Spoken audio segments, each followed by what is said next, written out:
Once upon a time, in a cozy little kitchen, lived a shiny little spoon named Spooty. Spooty wasn't just any spoon. He was brave, he was curious, and he had a very important best friend. The Sugar Bowl. Every morning, they would greet the sun together, helping make the coffee sweet and the oatmeal delicious. But one morning, Spooty woke up, and the Sugar Bowl was gone. The counter where she always sat was empty. A single, sparkling sugar crystal was all that remained. "Oh no!" cried Spooty, his reflection wobbling in the shiny countertop. "Where could she be?" The big, grumpy fork grumbled. "Probably just got put away in the wrong cupboard. Stay put, little spoon." But Spooty knew better. The Sugar Bowl would never just leave without saying goodbye. He looked at the tiny sugar crystal, a clue. He had to find her. This was a job for a brave spoon. His adventure was about to begin. Spooty's first challenge was getting off the counter. To a little spoon. It was like a giant cliff. He slid carefully to the edge and peered down. It was a long way to the checkered floor below. "Here goes nothing," he whispered, and with a brave little leap, he slid down the smooth wooden leg of a kitchen chair, landing with a soft *tink* on the linoleum.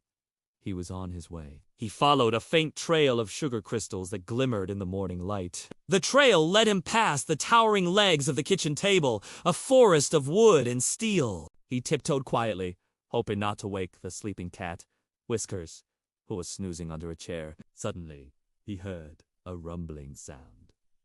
Asterisk rumble, rumble, roar! Asterisk, the giant metal monster, the vacuum cleaner, was waking up! Spooty dove for cover behind a salt shaker that had rolled onto the floor. He held his breath as the roaring monster passed by, sucking up everything in its path.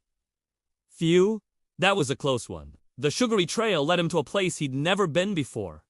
The dark, mysterious land under the sofa. It was a dusty kingdom filled with forgotten treasures, a lost button, a fluffy dust bunny, and a strange, crinkly candy wrapper. It was a little spooky, but Spooty wasn't scared. He had to be brave for his friend.